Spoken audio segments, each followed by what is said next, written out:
So this is an oral statement. Some call it a hadith of Noble Joe Ali,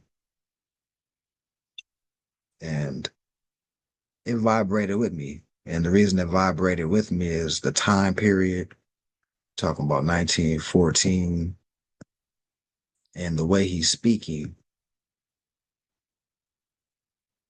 and his intention at that time was just it kind of blew my mind a little bit. So the prophet has spoken.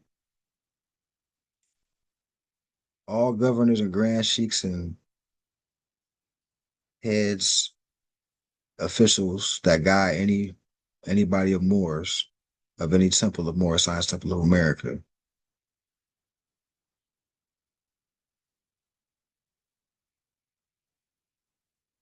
Hold on. I'm sorry about that. It was actually another hadith. Sorry about that.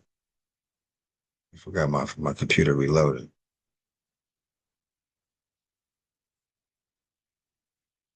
And I recommend everybody get these hadiths, which is just in English oral statements.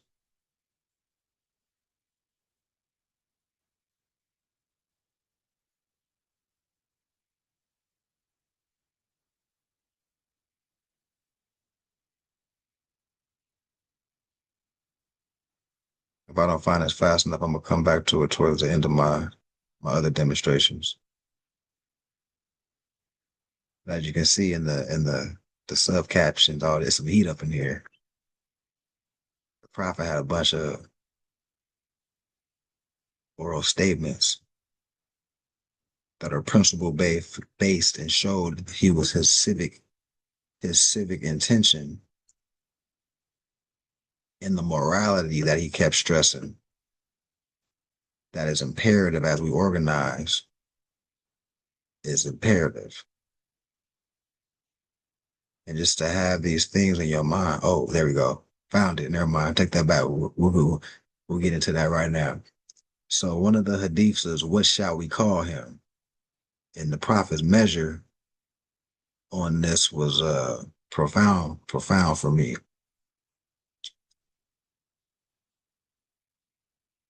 What shall we call him? So often, our various journalists find trouble in selecting the proper name for the Moorish American. Some say Negro, other will brand him race man, still other call him Afro-American, and then come colored, dark American, coon, shine, the brethren, and your folk. It is indeed a hard matter to find something suitable for the various occasions where a title needs to be used. It is that these people have no proper name. Did they have a national name when first brought to these shores in the early part of the 17th century? If so, what was it? Did not the land from which they were forced have a name? It now appears a good idea for those whose duty is to write for the various journals to find out what the national name of the forefathers of these people was.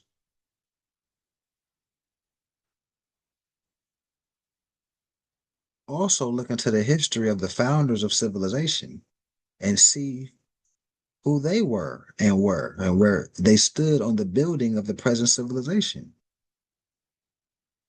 Probably 2 hours in, an up-to-date library would serve to relieve the strain on our men of letters. Right? So the prophet saying all it takes is to go show 2 hours of any type of scholarship and research of what dominant empires existed, who they were, who was responsible. Because once you get further back past the 1600s, everything's about the Moors fighting Rome,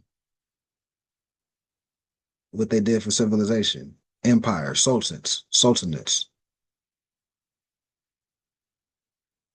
And we all going to war with the Roman Moors, the mulattoes, Christian Moors. After Reconstruction, you're just a slave guy. So this is how the prophet was talking And I was like, man, who else was talking like this at this time? You talking about like 1913, 1912, right?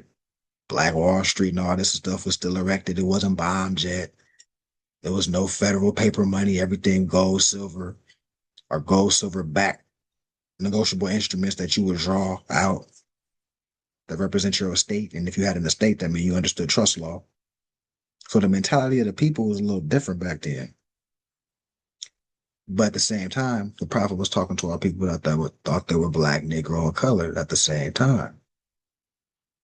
And I'm thinking about what he's doing and how he's waking up these people at this climate. Think about the prohibition. We learn about the prohibition, right, in school, prohibition, the roaring 20s, and Al Capone and all this. The mafia was heavy at this time, right? A lot of organized gangs. I mean, not gang. Well, they weren't gangs yet. These were our people had organizations that was feeding the community. The most famous one is they, idolize the Black Panthers, but all our people organizations at this time, whether it be the Blackstone Rangers, the Disciples, the original Crips and Bloods, all these people was, community based and to protect the people from what the police was trying to do, how they're trying to harass us. So we had to protect us. Back to what somebody said earlier, that it needs to be an element of protecting your community. So that we had multiple communities where that was the case before it got watered down to a gang element and a criminal element. So all this is going on at this time. Noble Joe Ali was speaking from this perspective at this time frame, and it fascinated me. Right here.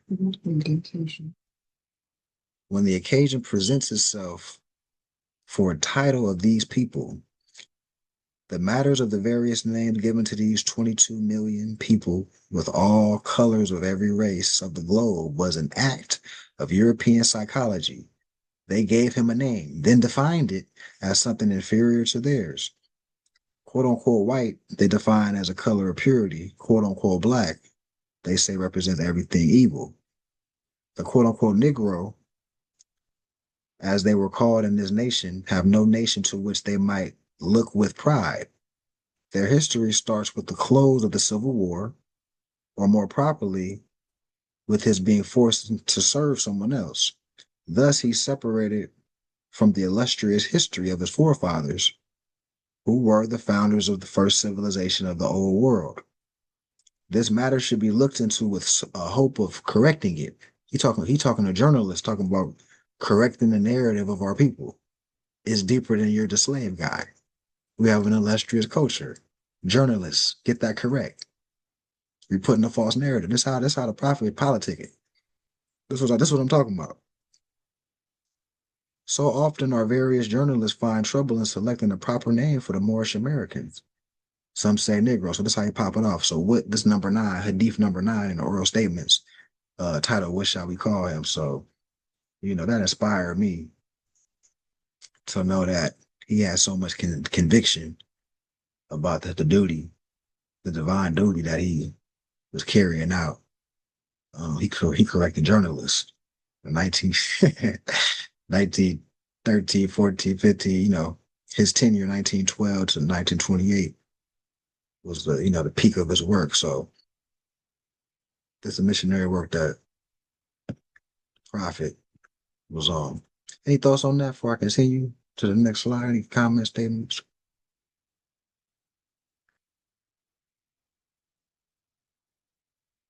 Oh, Shalom Bay, Brother Hassan, peace and love, Islam. Peace and love, Morris. Islam, Morris. Islam, Grand Sheikh. Islam, 9L, Islam family. Peace. Islam. Great brother. How's Rael? Peace and love. Peace and love. Peace and love, Mark. Can you hear me? Yeah, I can hear you. I can hear you. Islam. All right, so nobody got any thoughts on that hadith? I'm gonna continue to the next slide. So, chapter 4, title Yeshua talks with the rabbi of the Ten Commandments.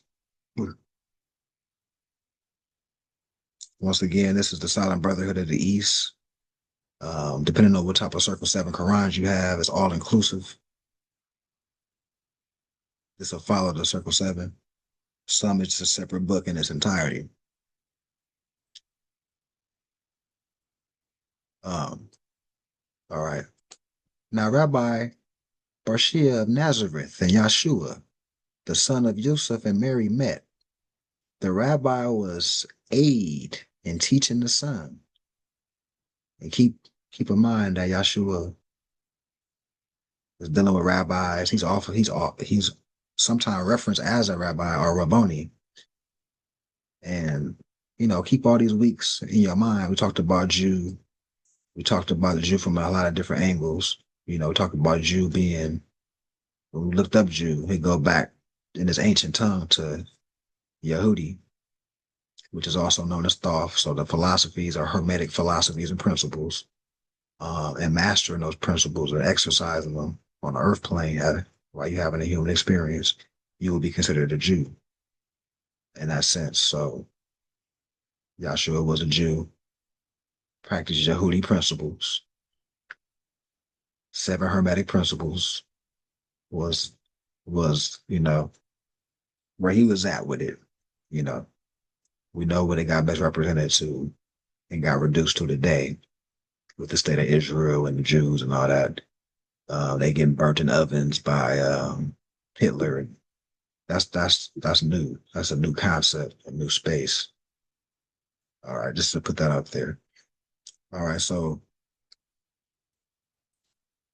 one morning after service in the temple, Yahshua, as he sat in the silent thought, the rabbi said to Yahshua, "Which is the greatest of the 10 commandments?"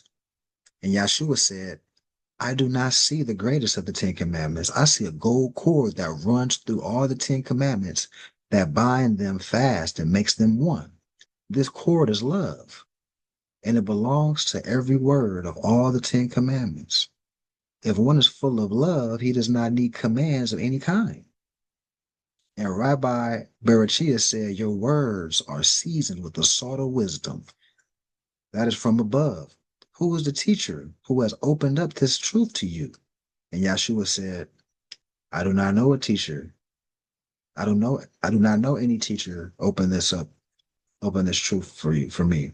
It seems to me that truth was never shut, that it was always opened up. For truth is one, and it is everywhere. And if we open up the windows of our mind, the truth will enter in and make herself at home. For truth can find her way through any crevice, any window, any door." The rabbi said, "What hand is strong enough to open up the windows and the doors of our minds so truth can enter in?" And Yahshua said, "It seems to me that love, the golden cord that binds the 10 commandments in one, is strong enough to open any human door so that truth can enter in and cause the heart to understand." Now in the evening, Yahshua and his mother sat alone, and Yahshua said, "The rabbi seems to think that Allah is partial in his treatments of the sons of men, that Jews are favored and blessed over all other men. I do not see how Allah can have favorites and be just. Are not the Samaritans and the Greeks and Romans just as much the children of the holy ones as are the Jews?"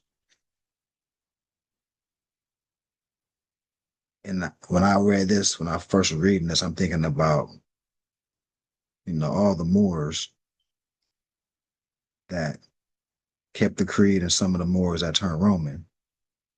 But before it's the decision to just be in your lower self, you have a choice. So we're all chosen. The Hermetic principles are always in effect, cause and effect. Vibrate as above, so below. Correspondence, everything vibrates. Mentalism, all these things are effect. No matter what type of thoughts we have that might be biased because we're in our ego, the law of nature is still gonna do what it do. You're gonna bump your head or you're not. Or you're gonna be in harmony with the nature. That's your best bet, is to be in harmony with nature on all shapes, all shapes, sizes, and things. Anything you think of, be in harmony. You're gonna have more heaven on earth. Right. So when I'm reading this, I'm like, remember, Yahshua at this point is like a young boy. He's like 9 years old at this point right here. So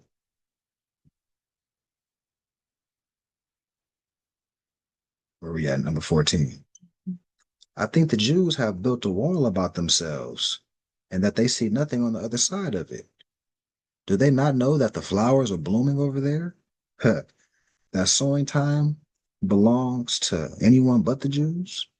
It surely would be well if we could break these barriers down so that the Jews might see that Allah has other children that are just as greatly blessed. I want to go from Jury land and meet my kin in other countries of my fatherland, right? So Joshua understood the whole world was under the dominion of, the Moors that were supposed to keep the covenant. But everybody falls short. But his job is to spread the light, right? So we get it. We got different cliques and clans, and how they promote history makes you think that these aren't. See, the whole point is to make you think that you have nothing to do with any of that. Like these Albions and all this stuff. That's how they presented in school. Or the Romans and the Greeks. These was blonde hair, blue eyed people. That's really what the thing is. They don't want you to see yourself outside of being a slave. So that's why just simple stuff like this is you think is really imperative, like what Yahshua was saying at this time. Even though they Greek and Roman, they still are people by blood. Look, he said my kin. He concluded right here by saying, I want to go from Jewry land and meet my kin in other countries of my fatherland. Right, the whole earth. This is part of his estate. But you got Greeks, we got his people that identify as Greek and Roman, Catholic and Christian, but they still Moors. They still his people. They're still his bloodline. They just went astray from the original creed. That's the only difference, right? So that type of comprehension is what I got from this chapter. Any thoughts on this chapter from anybody in the Islam, chat? Islam, got a question. So when you was reading, I heard you say something like the rabbi had asked Yeshua, like, was there basically like a chosen people of the Most High? And Yeshua answered, like, everybody is chosen. That's kind of confusing for me because, like, I know that we kind of built different from the Slavic race, like as far as our genes being more dominant, as far as us being built for certain things that the Slavic race isn't built for. So I just want you to kind of like break that concept down so I can have a more of an understanding of what you just read, Islam. Islam. So anything that is having a physical experience. And remember, we are original man, but we are also in them too. So so with that fact, now I come back to allegiance, like politically, like when it comes down to human beings and what their banner going to be, or what their nation state, or how they moving as one nationality of people. We got people that show allegiance, right? So, but yeah, we are still within them. They're not just their self independently. It took us to make them. It took elements of us to be infused with them to be the product of what you call the Albion, right? So that we're still in them. It's just their shell is a little different. They're just a hybrid. They're just not uncut us, right? So if those hybrids decide to align with us politically and move how they're supposed to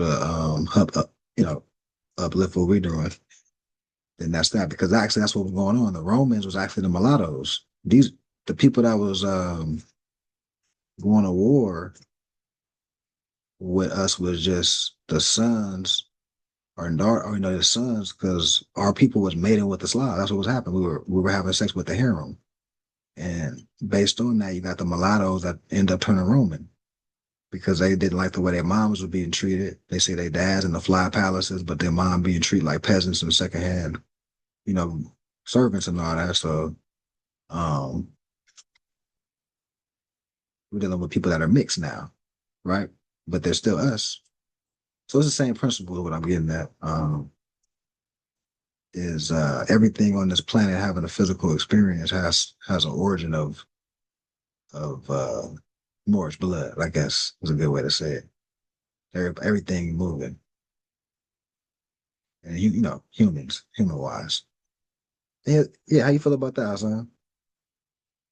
That's my draw. I mean, I got to listen, process, and response. I have to process what you're saying because, I mean, the fact still remains. Like, I get you. Like, they are out there. They're offspring of us. Like, you know what I'm saying? They're not fully us. You know what I mean? So that still leads me to believe that, straight Moorish blood is more superior than, you know, other mixed races, Slavic race or mulattoes or whatever the case may be. But I hear what you're saying, and I'm gonna do some research and studying on that so I can have a better understanding. So I appreciate it, Islam. Islam and that too is not for me. I'm not saying necessarily what's superior or what's inferior.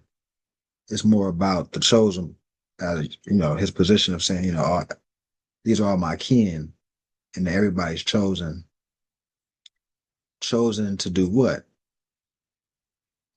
To either do higher self activities or lower self activities when they enter into their vessel of having this carnal experience. Everybody's been chosen to be in this physical realm and manifest, in flesh now. And we're also we have the ability to choose to be in our higher self or lower self, no matter the skin tone, and no matter if you're a hybrid or you fully O type blood, or you know, that's really the perspective too. I want to add that in there too as well. I like to say something to that too. Islam.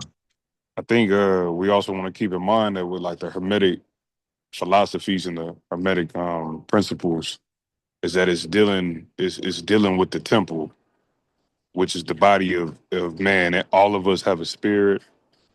Excuse me. All of us have a soul. All of us speak from a spirit. And when we brought um, when we raised the Slav from, let me say this, a dead horizontal to a living perpendicular, right? As they say in masonry, when we raised them up, that was our whole intention in raising them up. Because whenever someone that has a lot of wisdom comes around, someone who lacks divine wisdom, innately you just want to teach. You know what I mean? Just around the world, you innately just want to teach, and I think that's what a lot of our good-hearted Moorish ancestors were doing as well. Is that we just wanted to teach. We got to a point to where we didn't see necessarily a difference. We saw divine love, and when you reach a pinnacle of divine love, you're staring at you're judging character and you're judging the temple, and you go beyond just the skin. Um, once you get into that realm within the heavens, within your own, basically your mind. Once you elevate to that higher state of mind and consciousness, you're no longer operating on levels of skin tone. That's what we were doing when we were as black people, as Moors, when we're utilizing the science and putting the science into structure and into ritualistic practice. Now we stop dealing with people on the plane level of what we physically see, and we deal with each other from the heart, and we deal with each other from the mind. Islam, if that helps it, if that helps Islam, explain what it's. Islam, Islam, bro. Islam. I like that. Islam. Appreciate both of y'all. Islam. Islam. Islam. Yeah, well, that's well said. Mm. And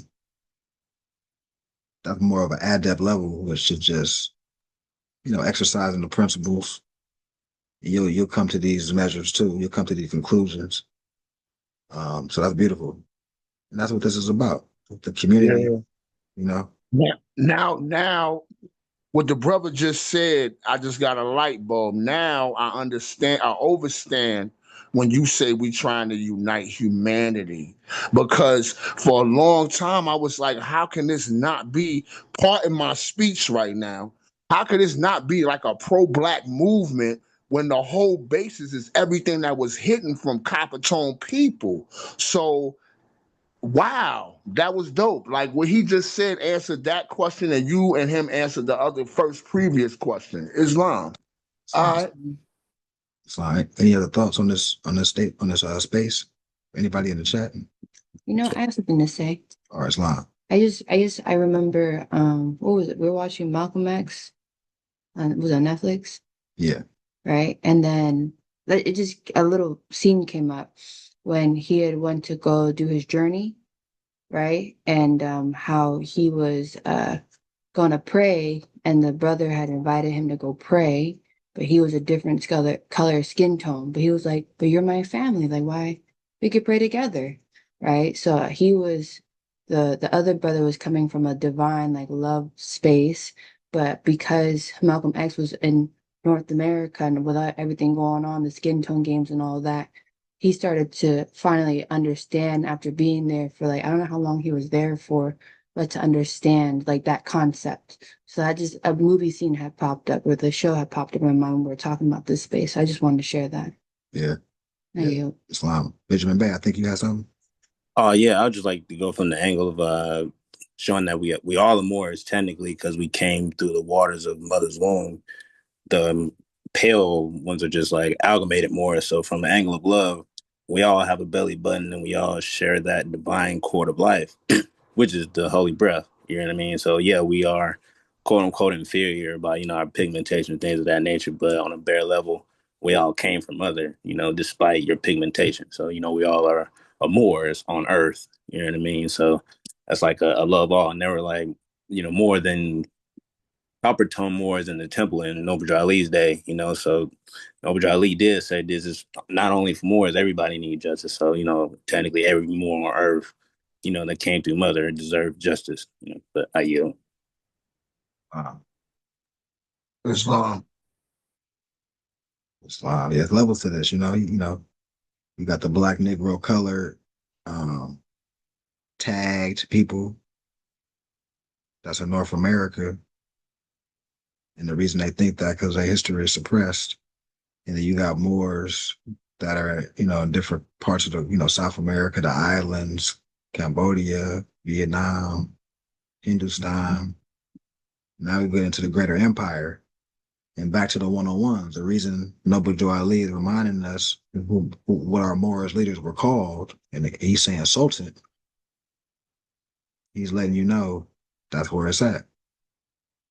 Let's get back to where it was at when it was the empire time, organizational wise, what we were doing. So this is beautiful.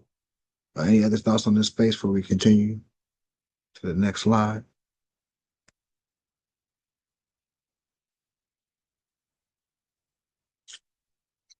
All right. The Moorish divine and national movement of the world.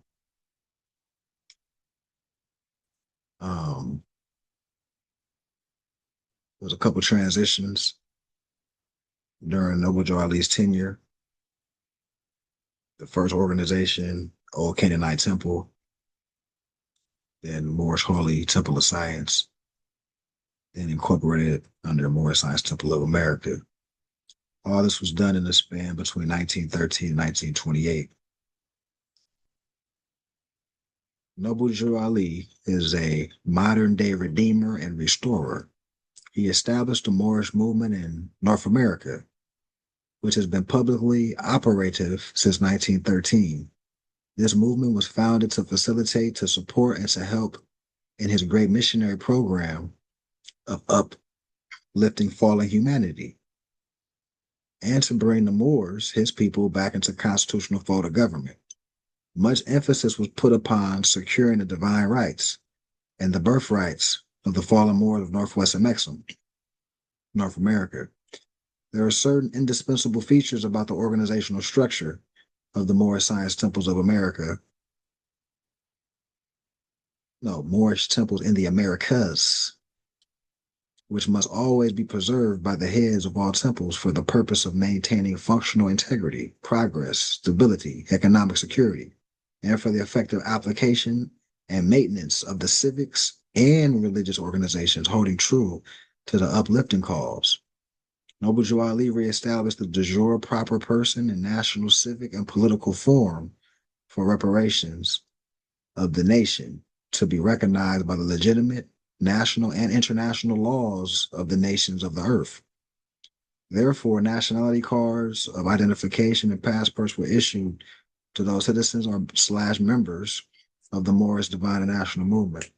Those who know the laws that govern civilization and of the expanded nations on the planet know all too well that identification is elemental to one's capacity to actualize and to exercise the secured and inalienable rights which apply to the citizens of principled and constitutional government. The gold, the silver, and the commerce all belong to the citizens and the citizens alone. That's a quote from the Divine Warning. Remember, the honor of our ancient mothers and fathers be yourselves, which in Latin we know as propria persona sui juris. Was propria persona, proper person sui juris, is in law. And your jurists are a jural society, the people that are competent in law, international law, and know their culture. Be conscious, active, and diligent about your identity and your status in the affairs of men. All law is specific. Noble Jew Ali declared that every temple must have a school. The half has not been told. And it's important for especially our youth to know their culture, know about the Moorish Empire, know about the things we brought to humanity, everything we brought to the table, technologically, scientifically. The concepts of universities came from us. It's bigger than you're just the slave guy. That builds an inferiority complex within our youth for them to buy into what K through 12 is saying. We have to have the narrative readily available, right? So Noble Jew Ali declared that every temple must have a school. The half has not been told. If I told you everything, you would go back to sleep. Study, study, study. And when you would have studied well and would ask me what to study next, I would reply, study yourselves. The following is an impacting and revealing excerpt from Noble Jew Ali's established newspaper of 1929. The newspaper was called the Moorish Guide and was a vital part of the Moorish movement. It filled a void in the distribution of information and was a vehicle for a broad base of communication for Moorish Americans across the country.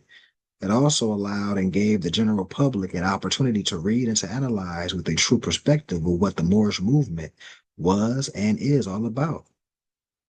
The common people would be better served to understand the truth about their stolen birthrights and about their true pedigree or bloodline. That's just Latin for bloodline. Your true primogeniture. Primogeniture. Look that up in any law dictionary. You're going to see that's dealing with bloodline and inheritance laws that are attached to such a bloodline. And your connection to the organic lands called America, as well as their actual and true social and political ties to the high culture principles that are primal to the founding of this great republic styled as the United States of America. The Moorish Guide newspaper went a long way to bring knowledge and updated activities, information to the people who needed it most. Read the following excerpt and analyze it. Give it your undivided attention and critique it both in view of its purpose, its function, its reason of existence, its social, political power, and its revealing nature concerning the Moorish Divine and National Movement at large.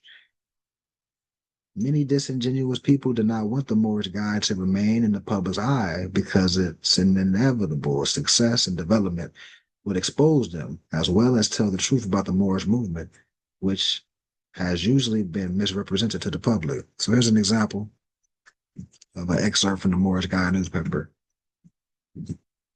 All right. The Moorish Guy enters in the field of journalism with malice to none and charity to all.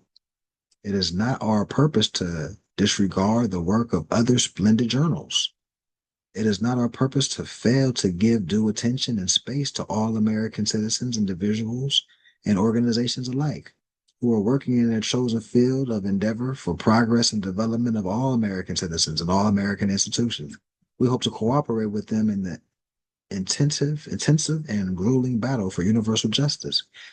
The Moorish Guy feels that the greatest weapon in the hands of our group today in America is our press. The truth will never be told about a disadvantaged minority by the general press of any country, whether that minority be racial, political, or religious, unless we express ourselves through the papers of our own. The truth about us will not be told. Many of the beautiful things, many of the hopeful things and events which mark the progress of our group will go unrecorded were it not for papers of our own. Our papers are our only hope of shoveling ourselves out from under the avalanche of lies that are annually let loose upon us. A strong free press is the best possible safeguard of the liberties and general promotion and defense of the interests of a strong free people. Quote, Noble Joe Ali. So it was a quote from Noble Joe Ali. You combine these two things I read, I think there was Hadith number 9, and then this quote from one of the excerpts of the Moorish Guy, you see where his mind was at. Matter of fact, the Hadith earlier was talking about how he's correcting journalists. So when they write in their papers, whenever you're talking about our people, knock off the slave guy stuff. These melanated people are high priests, they part of royal families, they come from an empire structure, this is what they brought to humanity. Stop talking about our people in the sense of, oh, this is where the slaves at, come from Africa and all this type of narrative. So with an intelligent tone, Noble Joe Ali going to other people that was doing press and pressing them about, look, when you're talking about our people, this is who we are. That's false. You're by putting out the other Black Negro stuff, you're actually what that doing is you're assassinating my character, our people's character at large. Right? And now you're talking about lawsuits and stuff like that. Because Noble Joe Ali was the head of an organization that had national origin. You know what I mean? So the lawsuit will carry some weight. Somebody mentioned international court earlier, but before you get into the realms of international court, your domestic game got to be somewhat polished. And Noble Joe Ali had a big following. By the time he hit the Pan American Conference, it was like, what, 10 subordinate temples, more than 10 subordinate temples, the whole Midwest had over 5,000 members in Chicago branch alone. So he had, a representation of industry, multiple Moorish. You can actually go through Moorish communities, see businesses, see muftis, see like the institutional arm. I mean that the protection. Somebody said we need to be able to protect our businesses and estates and stuff like that. We had that. Muftis was trained, not just on Sunday, on protecting the community every day. Businesses, schools, where people lived.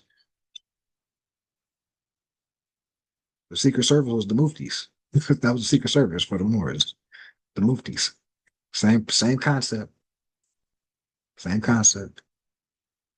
It was some stuff I was reading from some elders. Noble Joe Ali was like, I'm a prophet and a general. It was reported that he had tanks and stuff, military tanks in front of the temple. Noble Joe Ali was like, his life was, they had attempts on his life multiple times. And Muftis had to come and, spot it out. So this is like a different, this is different. This is different. This is before the FBI was even in existence. This is pre-FBI. So think about the COINTELPRO they had on him. Like, this is crazy, right? Not crazy in the sense that it just lets you see what's going on. Like just think about this in the 20s. All this is going on. This is a prophet that you can actually have a reference. Like, some of our great grandmothers is his age. This is not way back in the day. This is not, right? He's a last prophet that did this works in a reasonable time that we can measure. Stern May, you got something, Islam? Yeah, I'm just imagining if we would have kept on the same trajectory that Noble Drew Ali set us on, where we would be right now. Yeah. Islam. Exactly. Exactly. Brother Hassan, Islam. Islam. So that explains why, you know what I'm saying? You said it was multiple attempts on his life, but I kind of believe in my spirit that they got to him, whoever it was, got to him. And it's funny how Elijah Poole and that other dude, all of a sudden the Nation of Islam flourishes and everything that Noble Drew Ali was trying to teach us to do, they ended up doing. They have farmland, they have their own schools, they have their own banks, they have the newspaper. They mimic everything that the man brung here and then got him out the way. And then they did the same thing to Malcolm. When Malcolm went, just like your wife was just stating earlier, when he went to his pilgrimage in Mecca, he saw people that Elijah Muhammad taught him was not no good to him. And he was like, what the hell? So when he found out the truth, he came back to the land and was like, yo, I ain't with it. And he left and they killed him too. Like, it's just something to think about. Islam, I yield. Islam. Mm-hmm. Who had their hand raised? Anybody else got any thoughts on this before we continue? Okay.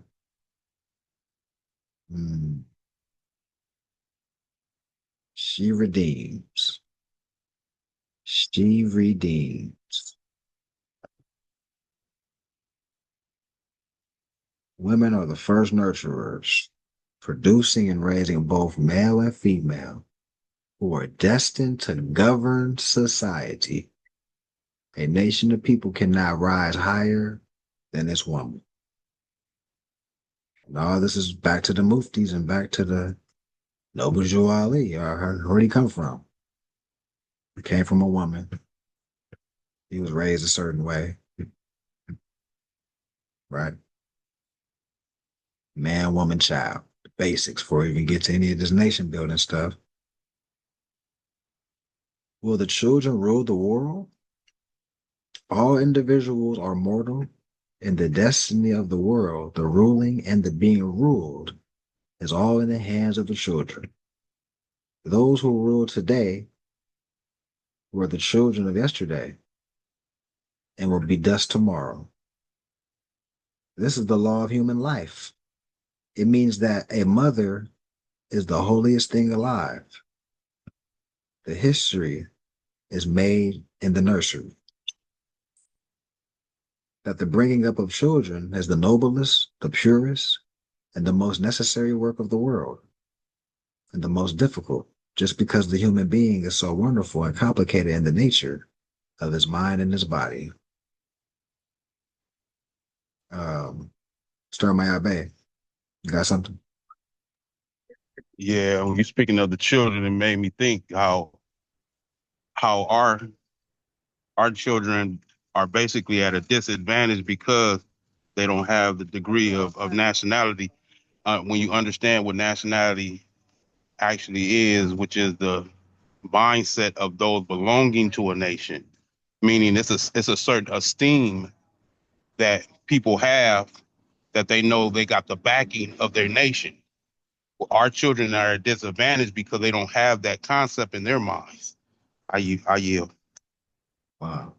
Islam. I want to add on to that, and also because I'm raising a 15-year-old daughter. My wife had a daughter, so basically these children these days they not really into spirituality. They're not really into nothing.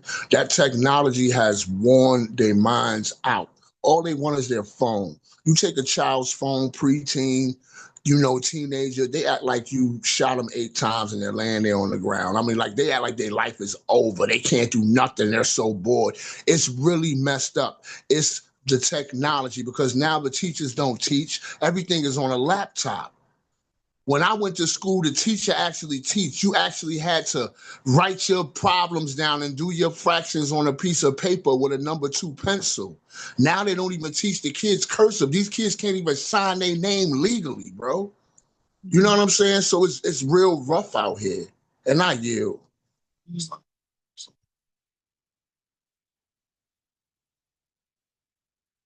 I wanted to mention something really quick. Okay. I just wanted to mention to Brother Hassan that if that's an area that you might want a little bit of help in, I do actually do parenting classes on like cyber safety on ways to create that kind of balance because we know that that is an issue with kids and technology.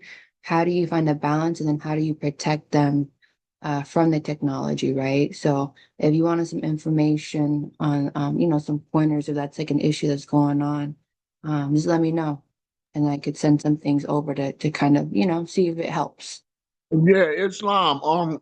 Email me that because right now, her she got a phone on her aunt's plan because she got it for a birthday gift, but her aunt got the phone locked down. Like she can't download nothing. She can't whatever she do, her aunt can look at the phone and see what's going on. You know what I'm saying? So but yeah, send me the information you need because I do have to find a happy medium because what's weighing my spirit down heavy is the attitude and the rage and anger that comes within her when we take the phone to teach her about certain things like responsibility, things of that nature. You know what I mean? Because like they'll get into that phone and just lay in the bed all day and watch videos and be on the phone talking and never do nothing productive with their day. Don't read a book, stuff like that. So yes, if you have something that can help me find a happy medium in raising this child, I would really sincerely appreciate it because I'm an old school parent. Like, I'm old school. I'll be 46 this year. So a lot of these new age parents, including my wife, they different. They allow more things to happen and don't see the clearer picture. They think it's just cool. My daughter's gonna be okay because I'm letting her do this, this, and this, and the third. When it's really not like that, because the scriptures say, "Spare the rod, spoil the child." So what I'm dealing with is I came into this and they already had a system set up. So by me coming in with the discipline, it's like a whole eruption of the whole home. You dig where I'm coming from? I hate to talk y'all to death, but y'all my family, and I need to get it off. You know what I'm saying? So I'm dealing with that, and that's a lot of pressure. You know what I'm saying? Yeah. So yes, if you have something, that can help me. You know what I mean? I'll be yes. Please email me. Islam. Okay. Islam. Wow. Wow. Yeah. Any other thoughts before I continue?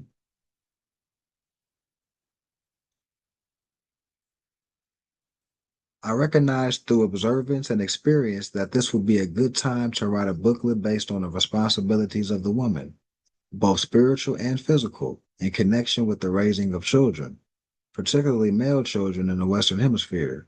The true and proper governing of man and woman begins with the raising of children, as this is where governing of self and others is taught. Too often women complain about men, yet they do not take into consideration that men are raised and influenced by women. Often they fail to see that the condition of the man is a direct result of and reflects the condition of the woman and of her determinations of how societies are run, as she is the major influence. So I think I spoke on this with I think it was 9L, where if like how today how men get the sports car or a nice car or dress up nice, the motivation is to impress the woman when you get down to the root. In generally speaking, right? So if women raise the bar and say, you know what? You gotta know your nationality and your culture as a prerequisite for me to even deal with you. I'm just making up something, just to show you where, you know, when women have influence, that's what we're talking about, right? That's so she can actually cause men to raise the bar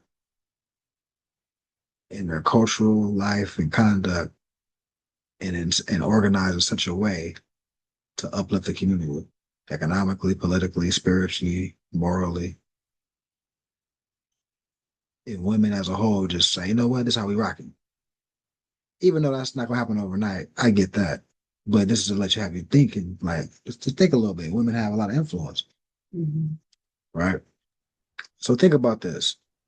Many women expect some other mother to raise a son or a daughter that is good enough for them, or for their daughters and sons to mate with, without the knowledge that they have to collectively raise them to be good, productive, and responsible, possessing of principles and ethics.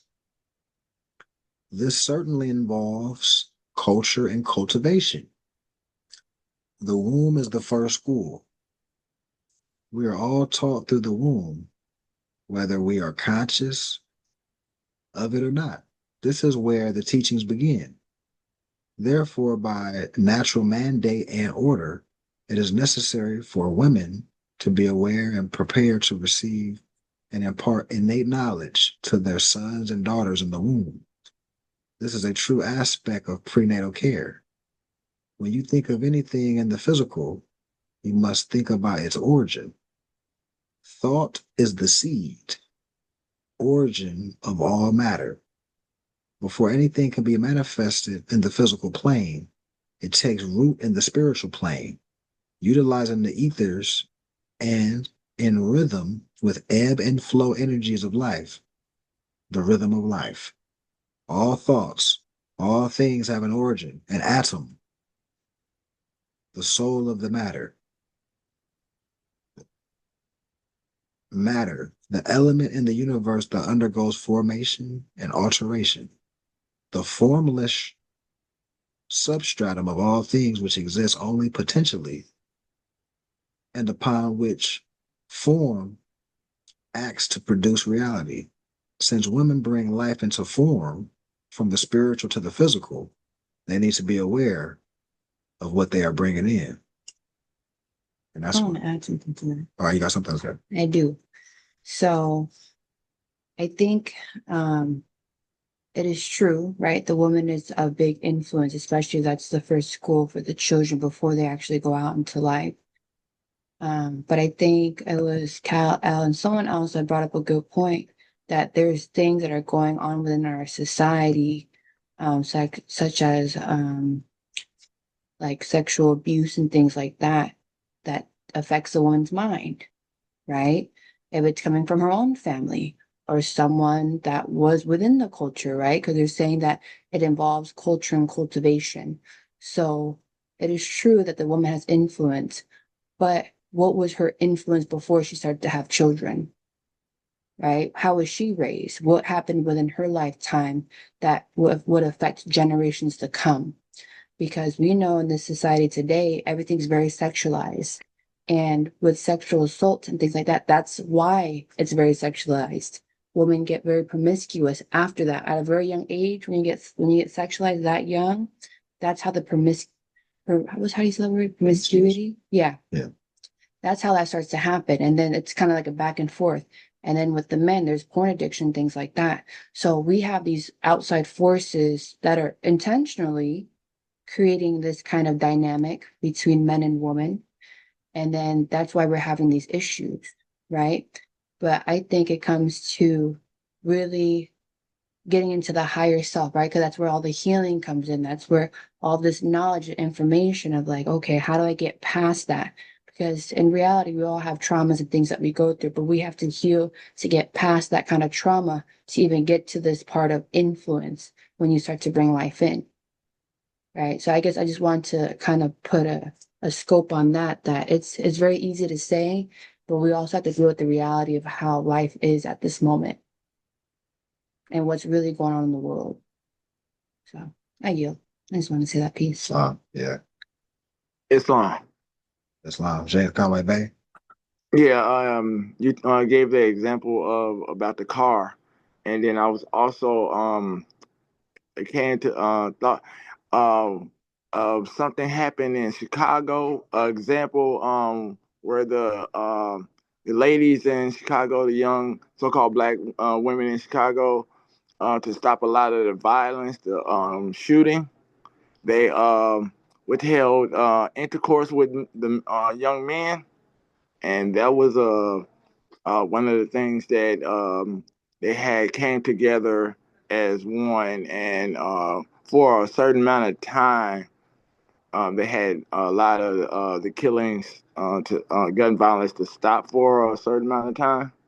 So that was being an example of maybe if they like you had also reference if women stood together and they came together and said about nationality and things of that sort, you know but I was just saying that an example that it has in a short period of time worked.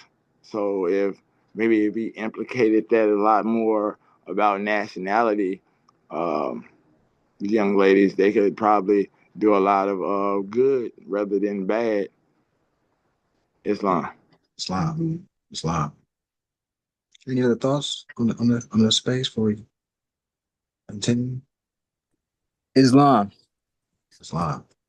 I just want to kind of add on a little bit to what Nana was saying as well. Like a lot of that stuff goes on in their communities and stuff like that, and then they turn to like the media, and then they see these, as we see them like puppets, women figures as like people to go to and aspire towards, and a lot of times they're like promoting promiscuity, Mhm. and dysfunction, and there's not really a clean like image for them to kind of follow. So I just kind of want to add that on, and then also like just other media outlets like TV shows like uh, Mhm.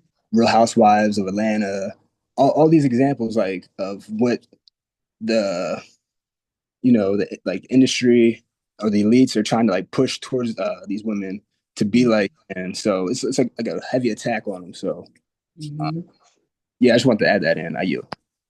Islam. Mhm. Islam. Yeah, weren't we just talking about that? Yeah, Cardi B, Megan Thee Stallion, and The separation between man and woman, the independent woman kind of deal.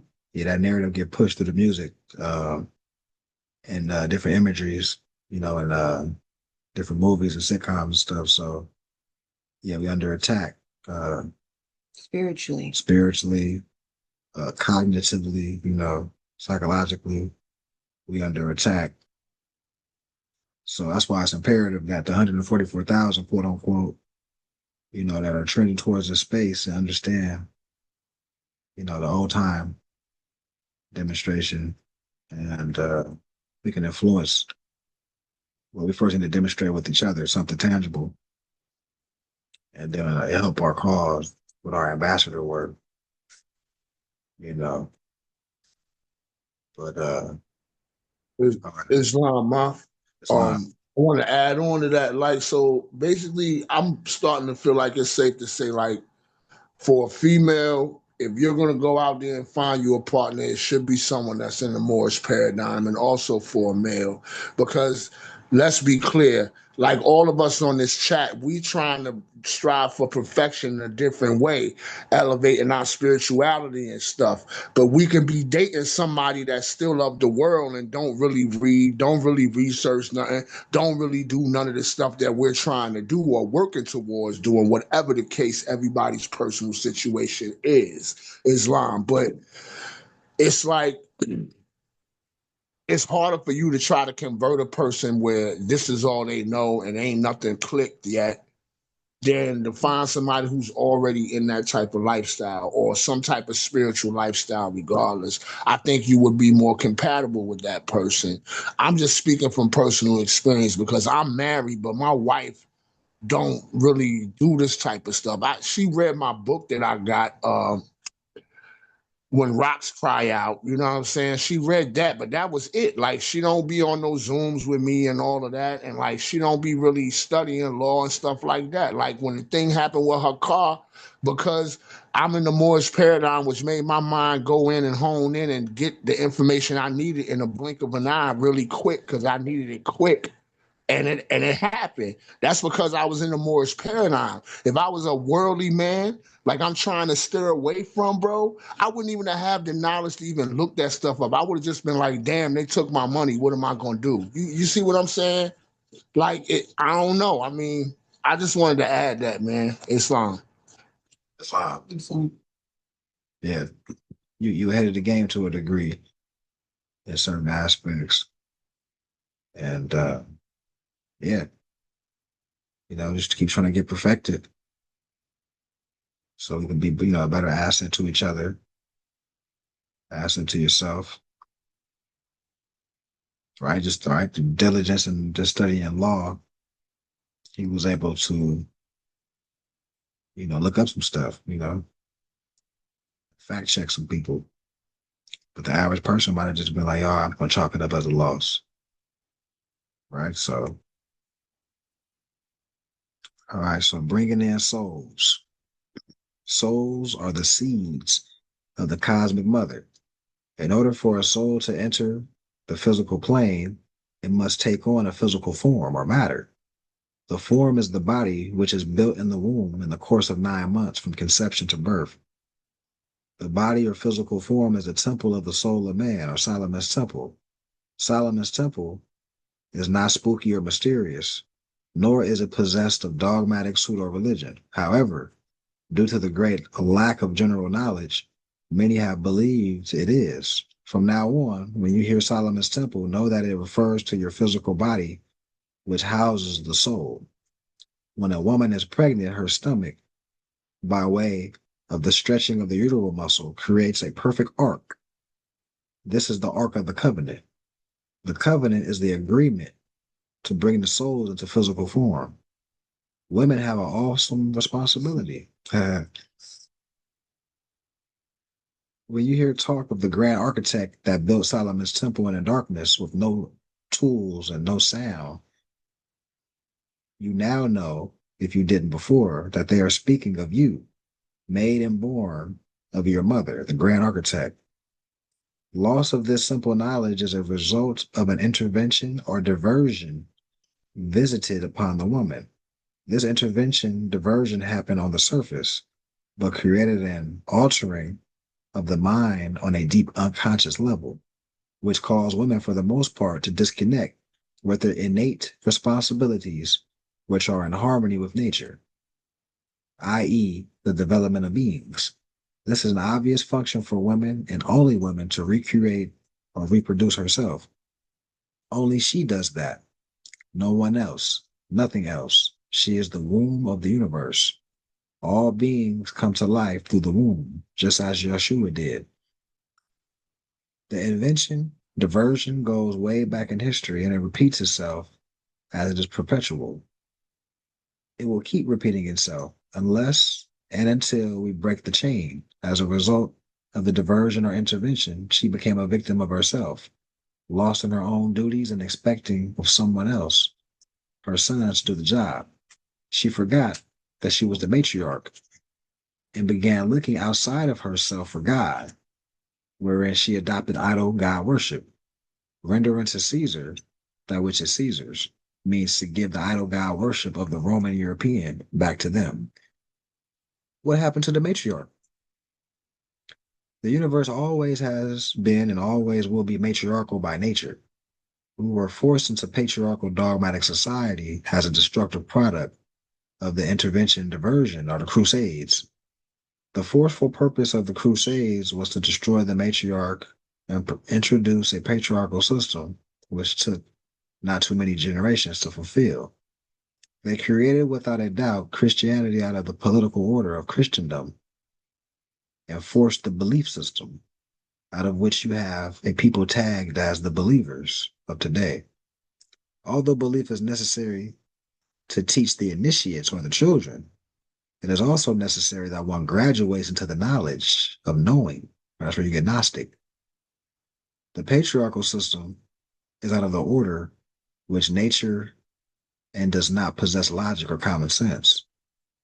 Because it is out of order, it cannot and will not stand. This is why you are witnessing the fall of any and all institutions that support it or are supported by it. What you're witnessing is the fall of an unnatural order and the delusion of untruths. Truth and facts are colliding with belief and falsehood. With the advent of a false belief system, suddenly matter appearing to be without order. In fact, if you look up the word matter under the Christian Science definition, which is found in the dictionary, it reads as follows: matter, the illusion that the object perceived by the physical senses have reality of substance. So it's back to like color of law. When you take it, it looks like something that does not have no substance.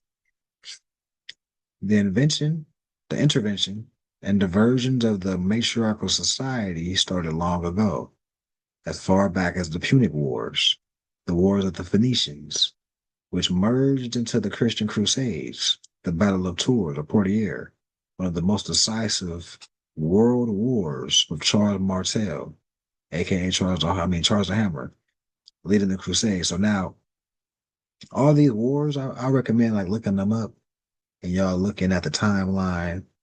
These are the Moors that kept the old creed going to war with the Roman Moors, but they have time, they have dates, they have people that were involved, like Charles Martel, Charles the Hammer. Look these people up. These are mulatto Moors that were on the front lines for the Roman Moors. You know what I mean? But they're part of the Crusades. This led to eventually to the Battle of Lake Michigan. So think about this. We're talking about on American soil. These wars are going on. They present everything like it's these Indian wars, but these are really Moorish wars in America, different parts of the empire we were defending. Up and down, North America, what they call Canada, all the way down to South America. There were these wars.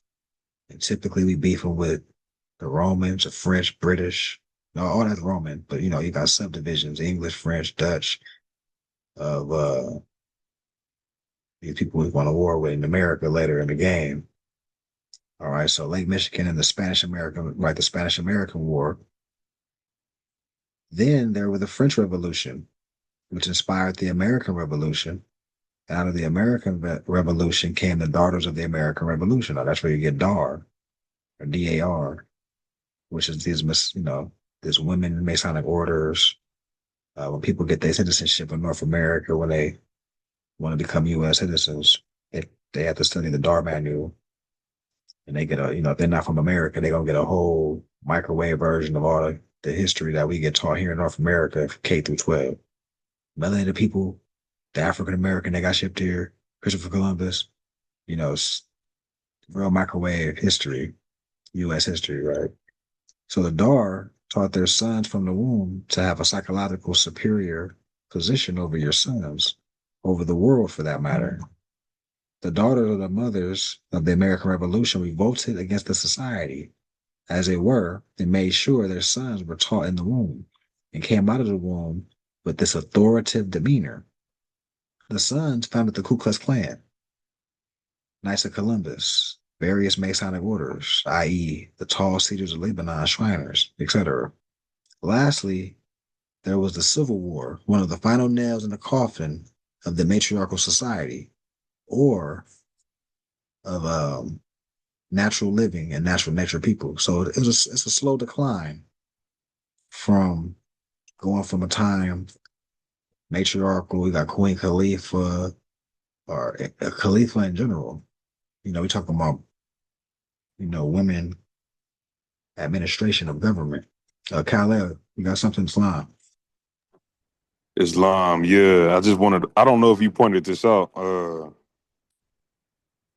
right there in that paragraph that you were just reading. I just want to highlight that when it says the Dar taught their sons from the womb to have a psychological superior position over your sons, just to bring into light that it's not necessarily talking about sons being birthed, the sons that are naturally birthed from the mother in that aspect, because it has a capital S.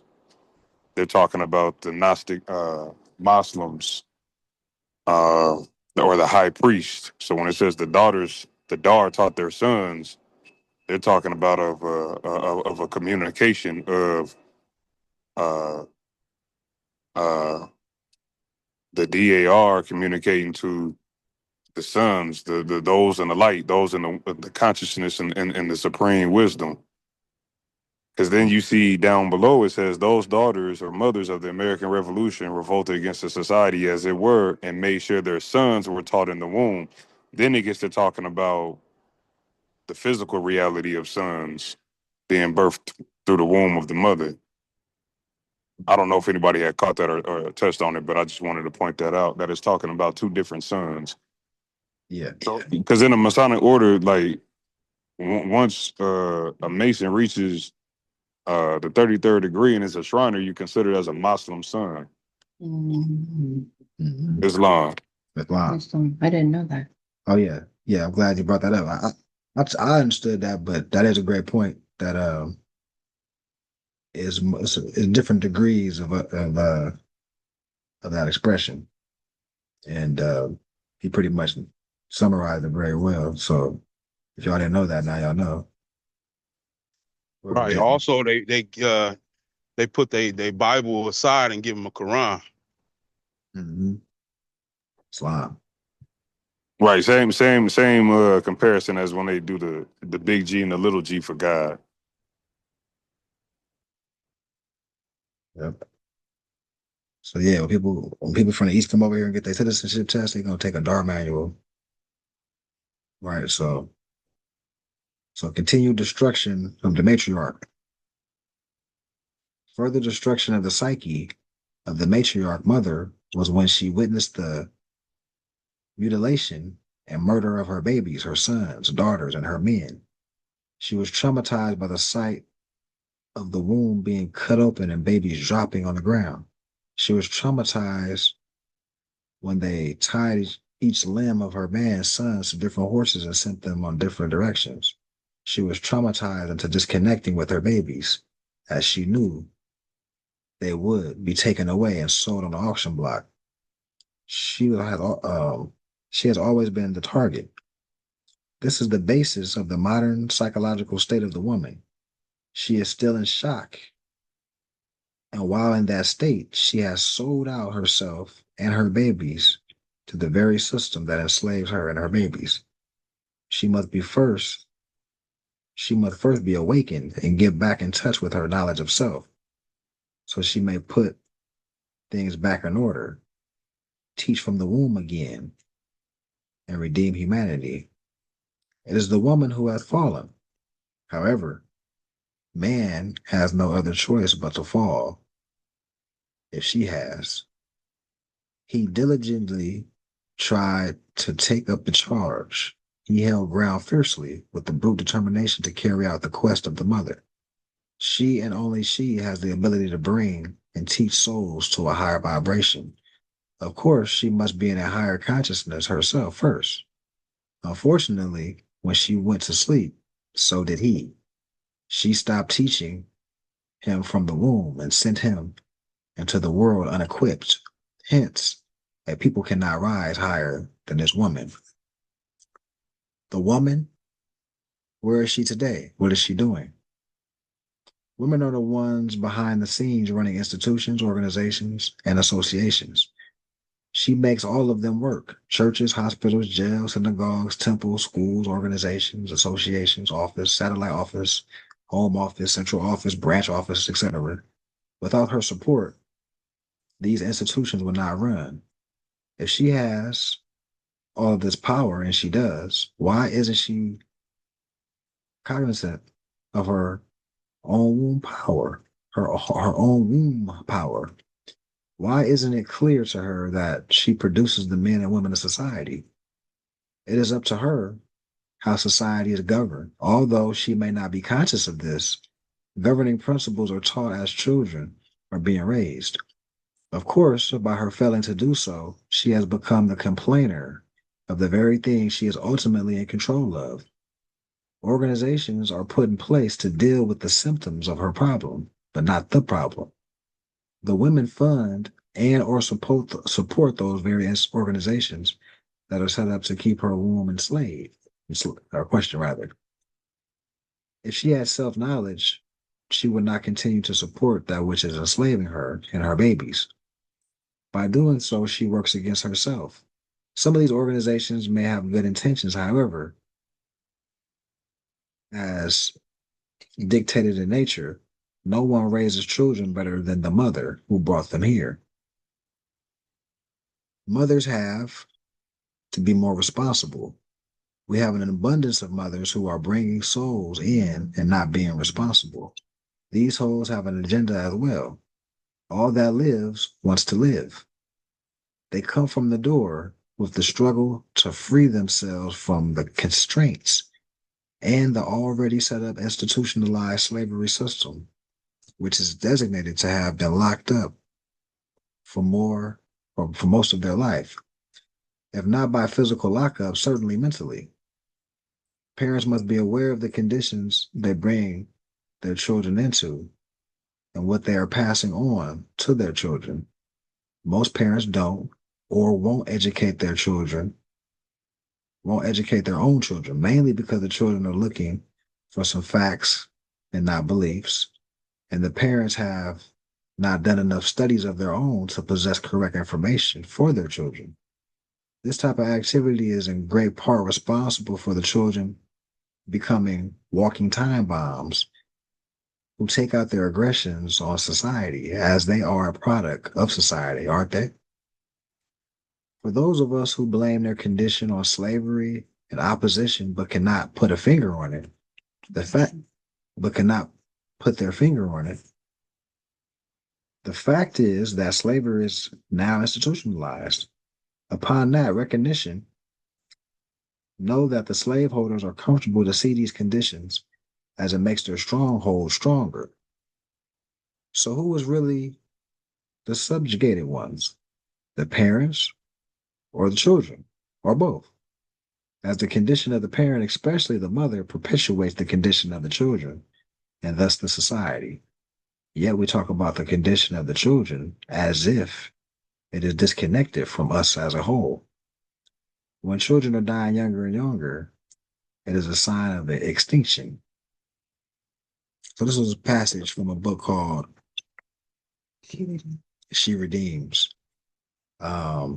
I like this short little booklet because it's a good, speaking point for me. I like to do demonstrations for people that I meet, and things are summarized and bullet pointed very well on how man and woman and being in harmony is imperative to any type of nation building, any type of growth and expansion. Man and woman need to be in harmony, and you could take this to the most intricate of levels, on how you can see this on all walks of life. Man and woman need to play a role to make a product of something, to manifest. And it starts in-house. It starts in-house, right? In a house. When you start looking at how, great empires, you're going to start seeing it was the house of this, the house of this, these are clans. These are families that form confederations and build political government. So a bunch of families come together and link up and organize and pool their resources and, submit to having the same culture, discipline, and morality. Now we're doing great things. Trust, inheritance, all these things get created. Yeah, I wanted to add something. I feel like it gets more intricate than that. So we say internal, but it's also of understanding of each other to be in harmony, right? Because in reality, man and woman are different, right? The way we were physically formed, the man is naturally bigger and stronger than the woman. right? Even our psyche is a little different.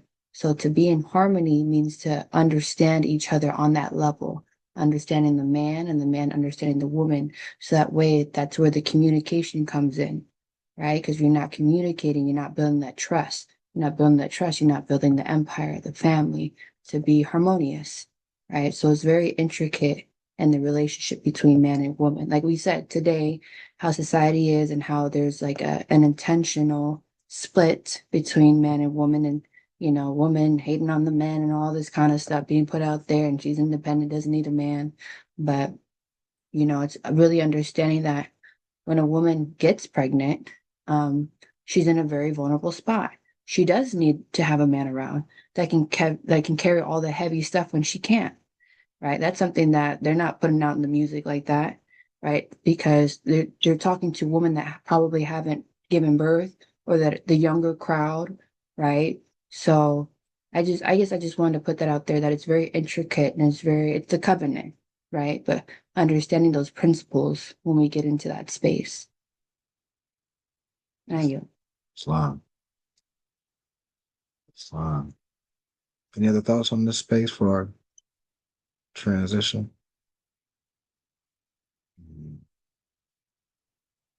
Um, I found this interesting.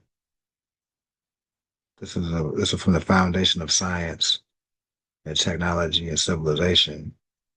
It was an article on the constellations, fixed stars, and the zodiac, and Islamic astrology. Islamic astrology. The earliest somewhat enigmatic references of the zodiac are found in ancient Sumerian texts. And just to demystify, not to demystify, but like I said, the way they talk about history and make it seem like these people are different. All these is Moors. So they say Sumerian right here, it say Hittite right here, Akkadian.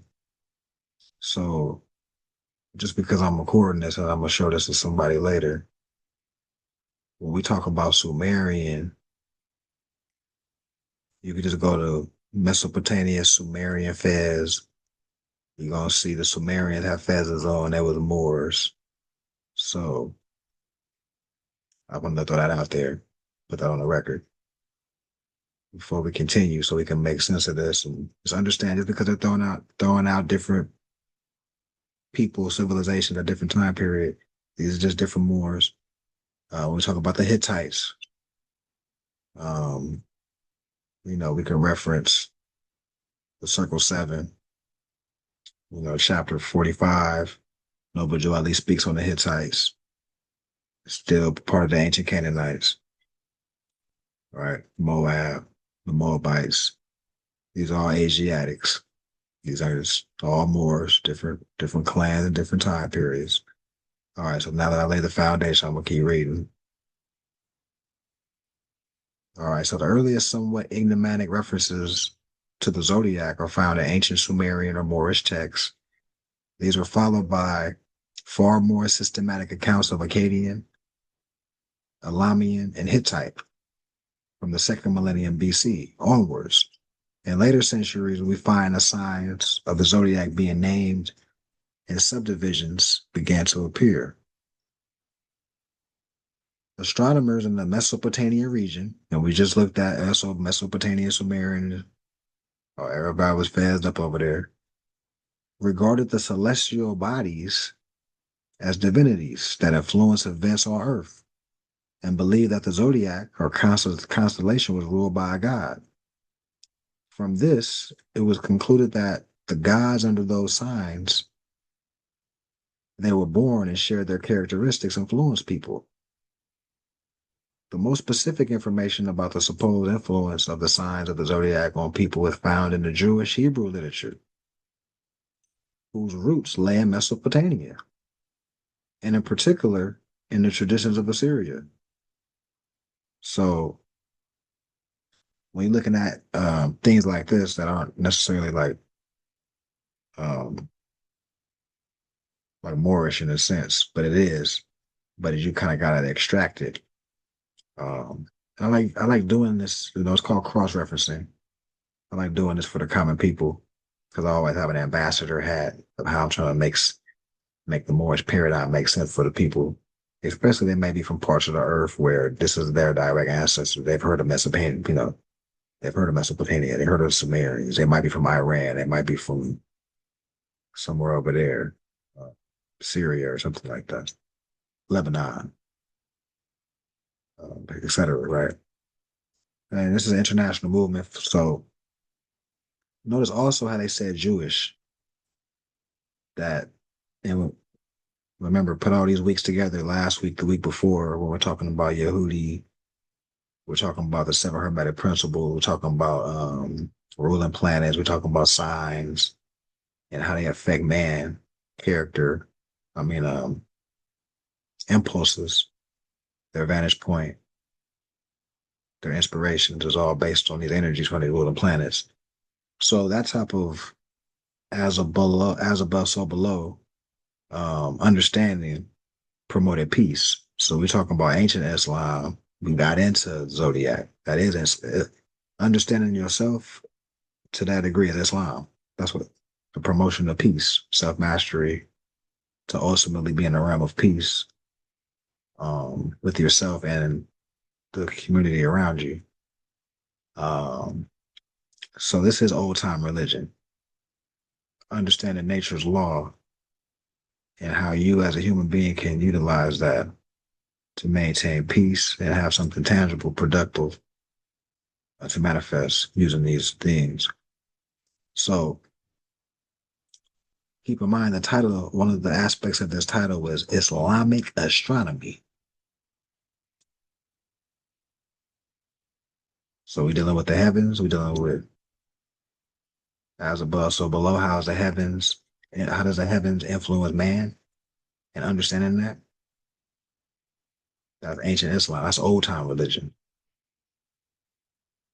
right? When you go to the 101s, these things that Noble Joe Ali made simple, he might not go in depth to an adept demonstration, but he kept it simple enough for you to save yourself and study, study, study. Right. So I wanted to bring this up. I like to, reference this because a lot of people have Islamic background, but they might not be on this level. So what I found fascinating was magic. How we're talking about Islamic astrology, the word magic and the context of it. So magic can be defined as all actions carried out in order to achieve certain results, whether harmful or beneficial or defensive, which it is claimed is achieved through contact with supernatural forces or by using natural objects, which is claimed possess secret supernatural powers. So any actions that are carried out to achieve a certain result. So that's manifesting. Starts as a thought, can't touch it. Now you can touch it because you executed the play. That's you're a magician. Right? So let's take it further because once again, either last week or the week before, we looked at Magi. We looked at the three wise men. On one degree, we saw was a constellation of three stars in the Orion's belt. On another degree, it talked about Magi as being a high priest and the seers in the community. So magic is short for Magi. Let's go to the etymon so we can look this up again. A Magi, etymology dictionary definition of Magi. Skilled magician, astrologers, Latin, Magi is Latin. A learned magician. And of the priestly class. So when I say we high priests, if you're considered a Magi, you're from part of the priestly class. And we know high priest is equated to a wise man. So a person that knows knowledge, a Gnostic, a Jew, Tahuti, Thoth, Hermetic principles. One Gnostic, one that knows knowledge, wise, high priest of Anu, high priest of Anunnaki, the Moor, wise men. So when we're looking at magic from an old time perspective, we're not getting caught up in the spooky play, like, oh, you a magician, right? They even call nickname for wise men was like a warlock, wise woman. They called our women witches, right? They tar and feather our wise women in America and call these areas Salem, but it's really pronounced Salam, or areas where the peace was practiced, right? Where the ancient Islamic people that had all these tribes up and down the Americas, our women were looked at as to the foreigners as witches and things like that because we understood herbs, medicine, how to heal yourself, with that, how to chart the stars, why to get your chart done. And the wise women, they chose the chiefs. They chose the sheiks. Chief in English, but in Arabic, sheik. There's always a council of women around to guide the chiefs and sheiks. Matriarch, right? So I'm just tying some things in, to invoke thought. How you feeling, what's the brother? Oh, Shalom Bay, how you feeling so far? You got any thoughts, questions? No, this is some new space, and I appreciate you making the cross reference and stuff like that. So I think like I just need to kind of like dive into it a little more. But now this is all new and nice. So I appreciate you. Wow. Any thoughts in the chat? Comments, statements? Islam, I got something. Islam. So I got a couple things. So I just wanted to bring to light in this space too that Sufism and the Sufi order, a Sufi, another word for a Sufi is also connected to Sophia, which in esoteric science, Sophia means wisdom. As well at the same time, and the Prophet Muhammad, peace and blessings of Allah be upon him, was also under persecution for being called a magi, for healing a blind man, through the ritualistic practice of wudu. So wudu is not in a sense dogmatic. There's a lot of esoteric wisdom and science that is taught and kept within the Sufi order behind wudu and the ritualistic practice of washing the hands, because the hands are the essential focus and essential point of energy. And the blind man was actually healed through the ritualistic practice of ablution or washing. And then at the same time, could you pull up that book cover? That book cover that you were showing? With astrology? Islamic astrology? The book that you were reading? This With one? the seal of Solomon on it? Oh, this one? Yeah. Is that okay, so is the sister in that inside of the symbol she's pregnant? Yeah. Yeah. It's, So it's it's esoterically, we're also looking at the crescent moon and the star in that symbol, which is the same symbol they wear on the Shriner Fez to represent the woman and the sun, or the sun being inside of the womb of the woman, the sleeping sun be inside of the womb of a woman. And that's esoterically connects back to ancient Islam as well through the Sufi path, um, which connects to the lesson that you're teaching as well through the Magi as well. mhm. I know there's a couple of different perspectives on it, but um, that's where all of that ties back into. Um, and I just wanted to bring to light as well. That's why Prophet Noble Ali was saying that we in conjunction with some other things as well. But we recognize all prophets because all of the prophets were magi's. They were all high priests. They were all Sufis or Gnostics, in other words as well. But they're not going to teach that in the mainstream religion. You'd have to go through the adept paths or the mystic paths. Islam. That's fine. Yeah, good stuff. It's all clicking. I think this is valuable information for a lot of brothers and sisters out here. Um, yeah, I'm glad we talked about all this. And as you can see, the more science, you're not getting abbreviated information. It's not going to just be 32 degrees. It's so vast. It's so vast where you see signs and symbols in every religion. Like we can go to any religion and take their holy books or the holy books. Not even they, it's the holy books that have been, misrepresented. But we could take the signs, symbols, and allegories and make it plain for the people. That's what the Magi do, right? So we the Magi in real time. But not only intellectually, information wise, we need to have the moral character. And that's the hardest part is that the morality, carnal self.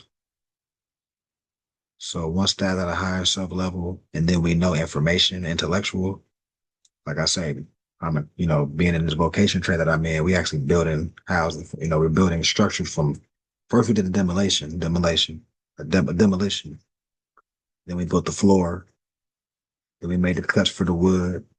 Now we're building walls and stuff like that. Some people know how to do the plumbing, irrigation. When we talk about nation building, all this stuff is the intellectual prowess of the human being, man or woman, to know how to build. What can you bring to the table as a member or a citizen of the nation, right? Of some shape, form, or fashion. And now we start making stuff happen, right? Even the example I gave in the beginning of the demonstration of how we all came together to even build the structure. Like everybody had their place. Some people making cuts, some people doing measuring, some people using drill, gun, and nail. And then it's a foreman. You know what I mean? It's a foreman that sit back and put it all together. You do this. Y'all form a team. Y'all do this. It's the blueprint. It take leadership skills and it take people that's willing to humbly able to take those leadership skills and execute the play. And now you're getting stuff done real swiftly. There's a unity. Cut that time in half. So that's what it's about. That's what it's about. I got one more slide, but I'm gonna cut that short because we have actually something we need to do after the meeting. I'm actually gonna get pretty much sort of certified in sewing. I guess we can call it that, right? Mhm. So yeah, we're gonna be making fezzes pretty soon. Flags, turbans. Formations. Yeah, so we're industry. It's all about industry. And yeah, so I'm not gonna go into this next slide. I'm actually gonna do one more round for any thoughts, statements, comments anybody want to make before we actually close out. I guess I'll make a comment. Well, this is aside from what we've been talking about. It's more like on the land stuff. Okay, yeah. Are you still recording? I don't know if you want it. Oh yeah, let me stop. Yeah, let me stop recording.